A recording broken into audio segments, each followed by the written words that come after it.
Here we go, ladies and gentlemen. I am Jolo. Right next to me, we have Calvin Antonio. Calvin Antonio is making his MMA debut on our upcoming event, First Round Fights at the historical building Cow Palace in Daly City. Now, Calvin, let's introduce you to all the MMA fight fans out there. Where are you born and raised? I was born and raised in San Jose. San Jose, native, like in the Bay Area. Yeah, Bay Area. That's pretty cool, though. Now, what got you into fighting?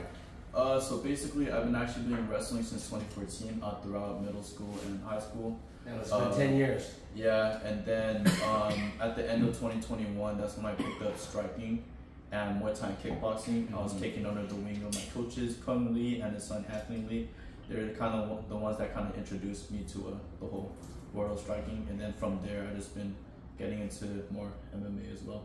Now, you training with Coach Rudyard from Smash Gym, and so before that, you were pretty much training with Coney. He has his gym like years and years ago, right? Yeah, so that was years ago. But when he took me in to train striking with them, I was training at this gym called Punch King in downtown San Jose. Punch King. Yeah, Punch King Fitness. Yeah, they make those heavy bags. Yeah. Right. The one that's kind of like have a little curve on the heavy bag. Yeah, they make some boxing equipment over there. Right. And then from that you transition to Cone, and then from that now you settle in with the Smash Fighter. Smash Fighter. I mean, basically, I've actually been with Smash for way longer than just 2021. When I was actually wrestling throughout middle school and high school, I was doing wrestling at the Smash gyms over there. They had like a little club thing going on as well. That's pretty awesome. Now, so that's a long time. It's also a pretty good background to have. It looks like you've been wrestling for a long time. So like, you're fighting a kid also making a debut that, formerly trained in the UFC gym in Daly City. So he better step up his wrestling defense. Step up everything. Yeah, so it looked like against a veteran, that have a lot of good foundation for MMA is wrestling. I think it's probably one of the strongest component, to transition to MMA versus like, guys that have a good striking or other backgrounds, but wrestling and probably take the best part of it out of those few different elements. Now, what do you do for work, Calvin? For work, I work security at Google in Mountain View. I actually just got off my shift before this interview at 2:30 and headed straight here. So is that did you work with Tim? Yeah, Tim Pham. He actually works there as well. He works as one of like the trainers at the gyms over there. So nice. Yeah, it's pretty cool. Yeah, I mean, pays well. Are you excited to making an MMA debut? I'm excited to make my debut, not only for myself, but also to fight alongside my other teammates, Tim and Reno. Yes, Tim Reno is going to be fighting for the belt, and Tim is also fighting for the contender fight for the 55 belt. Those going to be interesting, Now, what do you know about your opponent? To be honest, I don't really know much about my opponent. I really haven't heard of his name before. But he's probably one of the greenest guys that we have in our gym, and literally just start training here literally a few weeks ago. Because he wants to fight, and apparently like the gym that he trained at, UFC gym, they don't really have like a real MMA fighter.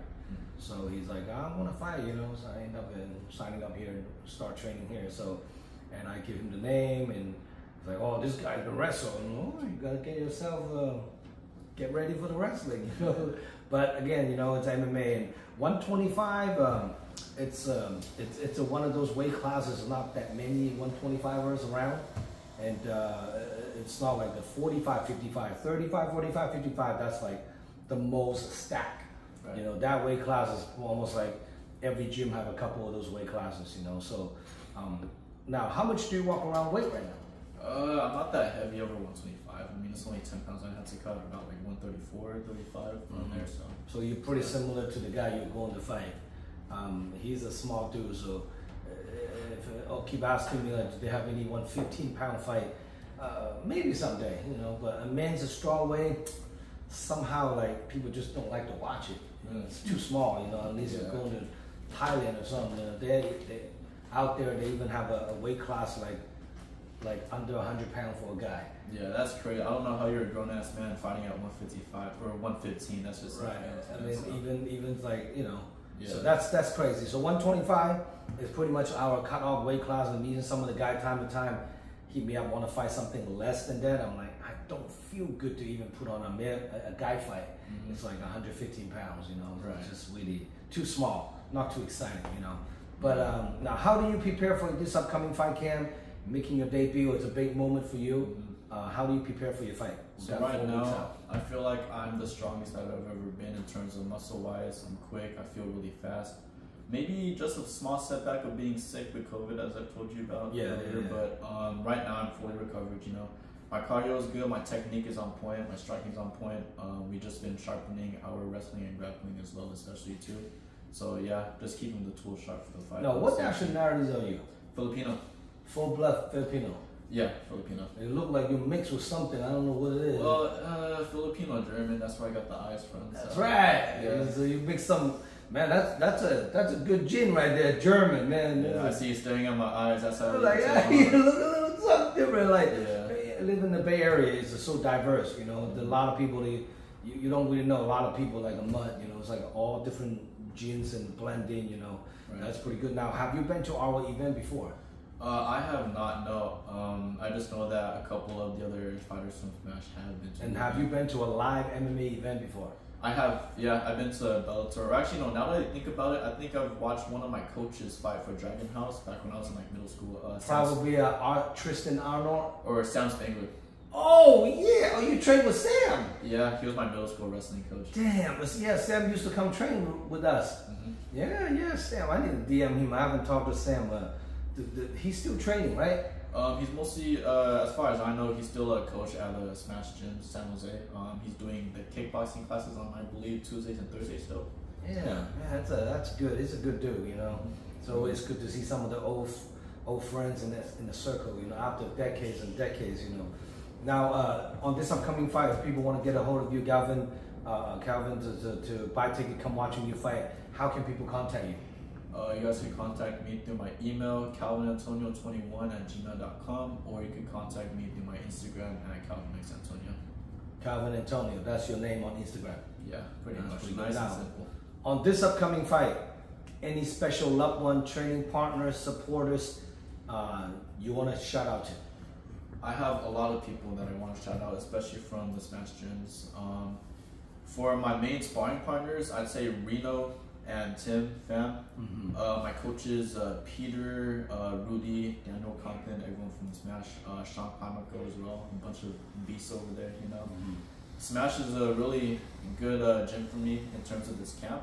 I'm surrounded by absolute killers, you know what I mean? If you're surrounded by killers, you're gonna become one yourself. You have no choice, you know. I mean, me personally, I'm pretty much, you know, people at Smash know me, I'm like one of the smallest guys in the gym, you know. But with that being said, I feel like me being so used to training with all these bigger, better, more experienced guys is gonna make the fight a cakewalk for me, because I'm finally able to fight someone that's at my size, if that makes sense. Absolutely. So yeah, a lot of good people at Smash. It's everything that they do for me, it goes noticed, of course. I don't really say much about it, but trust me, I do appreciate everything that you guys do for me. Now, where do you live right now? Right now, I live in San Jose. So you live in San Jose, and I know is Smash have like a few locations? Yeah, so they have a location in Milpitas. That's the main one that I train at. San Jose, I know they have one in Sunnyvale. I think they did have one in Mountain View, but it's closed down apparently. So yeah, it's just for me. It's mostly Milpitas and San Jose. The Milpitas one is the one I stopped by before a long time ago when they do smokers. You know, that was the original one, right? That's the headquarters for Rudy's training at, right? Teaching at. I believe so. I think that one you're talking about the older Milpitas gym, because the one that I go to right now is the one that's like maybe like right next to, you know, the golf land along Jacqueline Road. I don't think I've been to that one. Yeah, it's a newer location. Yeah. I know that. I mean, during the COVID, there's so many changes, man. Right. A lot of gyms closed down, open new locations. You know, because the rent, the lease is lower. So a lot of people during the COVID, they'll go to a different location, score better leads, and then cheaper square footage, and then larger space, and a lot of gym owners kind of changing status on that too. You know, That's gonna be good enough. Now, if your opponent, I can't pronounce your opponent's last name. I know it's long. It's something like Kuyun Jian or something. Something really long. So, but Alex, you know, if Alex watching this interview, what do you have to say to him? Alex, you know, man, all I gotta say is not really much. Just please don't pull out of your fight. Don't pull out of our fight on August 17th.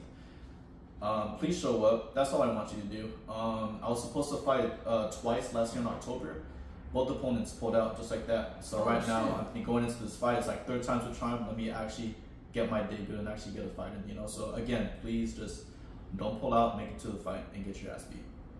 Now, the last time you put it into an event, what show is that? The last time that I was supposed to fight in an event, it was supposed to be for SF Combat in Napa City. That was that one, and then also Crown Fight Nights in San Jose. Again, both opponents pulled out when I was supposed to fight. Well, on our event, you know, once you sign, once you do the interview, more likely you're gonna have a fight. Of course, I hope so. Yeah, and that's what a bigger show's status holding a little different than some of the smaller shows and a little bit less stable. You know, our events, like, that's one reason I always try to require. I know it's difficult for guys that make a whole trip down here, do the interview, but once they do the interview, it's a little bit more committed. Yeah. The commitment is a little bit better than people just like, I'm down to fight, shoot you a text, I'm game, but you actually make a, you know, interview, you have a statement, and you know, maybe I'm gonna do an interview with your opponent too, so that way you guys can kind of see eye to eye on an interview, and waiting for the showdown on August 17th, you know. Now, is your family, do you have a large family? I mean, it's a Filipino family. So that says enough, you know what I mean? Yes, they all gonna come support you. Yeah, friends and family alike. And then is your parents is still in the Bay Area? Yeah, both of them are still in the Bay Area. I live with my dad and stepmom, and my actual mom's also in the San Jose as well. So that's pretty good. Are they all gonna come watching you fight? Yeah, I'm gonna bring my friends, family, teammates, especially too. You know, this is a big show. Of course. August 17th is a big show. It's in the Cow Palace, gigantic venue, and we have about over 20 plus fights on this upcoming event. Making sure you guys stay tuned. Do not miss it out. This event's a live stream pay-per-view nationwide. So if you can't make it to the event, order your pay-per-view voucher from DragonHouseMMA.com. Our up next event after August 17th, the last event of the year, November 9th. We're gonna go back to Kezar Pavilion. So if you come out clean on this one, we'll keep you busy. Maybe fight on November 9th as well. You know, so let's keep the ball rolling. And for more information about this fight card, check out DragonHouseMMA.com. And matter of fact, after this interview, I'm gonna upload some of the matchups on my website. You guys can check it out, and it's a lot of crazy matchup on this upcoming card, so don't miss it out. And subscribe my YouTube channel, follow me on Instagram, Dragon_House_MMA. Now, any last word you want to say to any friends out there to come out watching you fight, support your debut? Yeah, again, I just want to shout out all of the coaches and the teammates that have sharpened me and gotten me to this level. That's going to be to all the guys at Smash. To Alex, respectfully, again, don't pull out of the fight. Let's put on the show. Let's put on the banger of the fight. Maybe fight of the night. Let's entertain the crowd too. Yeah, absolutely. Of course. Now, who is your favorite UFC fighter? My favorite UFC fighter, I'd have to say this Russian dude at 145 who used to fight. His name was Zabit Magomed-Sheripov. Oh yeah. His style is insane, man. Yeah, his wrestling was amazing. His striking, he pulls off all kinds of like flashy shit and like spinning. It is. Yeah. Whatever happened to him? Due to some kind of physical problem, he stopped fighting, right? Apparently, he had like a heart condition. Shit. He had a heart condition that affected his cardio, and then from there, he just wanted to pursue becoming like a doctor or something. So.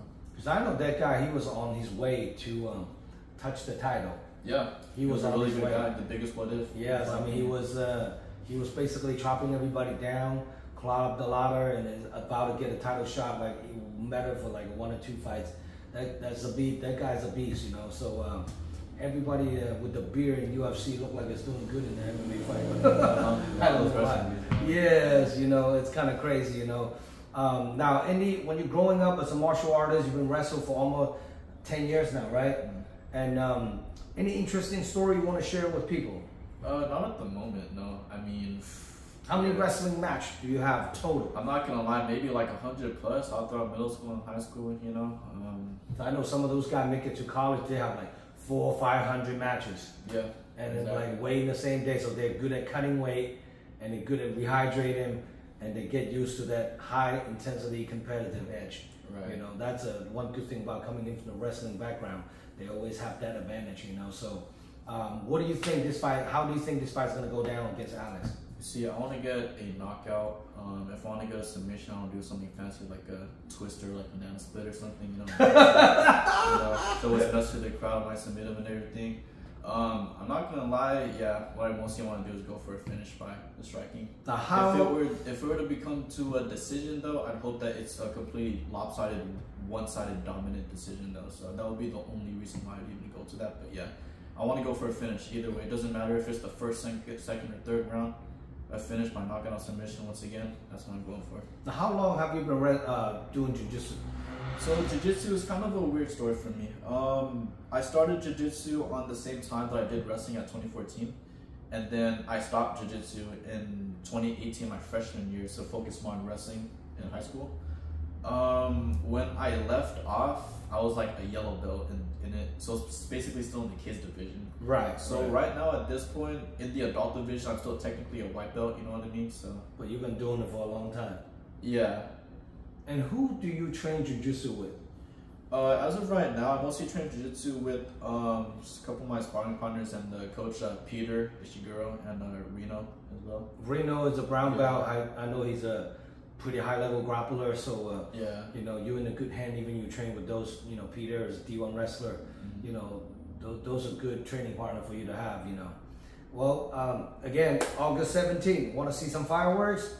Come check it out. We have Calvin Antonia. Most likely you'll be either the first and the second fight of the night. Door opens at 2 o'clock on the Cal Palace. First MMA fight kicks off at 3. So you are pretty much either going to be the first fight or the second fight of the night. Gotcha. And then kick off the event. So all your fans, make sure you get there early, get yourself a good seat, and enjoy some popcorn, get yourself a beer, enjoy like 20 plus a good fight on August 17th. Mm-hmm. There we go. Anything else you want to say? Thank you everybody for watching. Be sure to like, comment, and subscribe to this guy right over here. You know the drill. Yeah. Comment, subscribe. Talking shit, bad, good, we all accept it. More comment the better. We'll see you guys on August 17th. Thank you again, Calvin. Thank you. All right, signing out.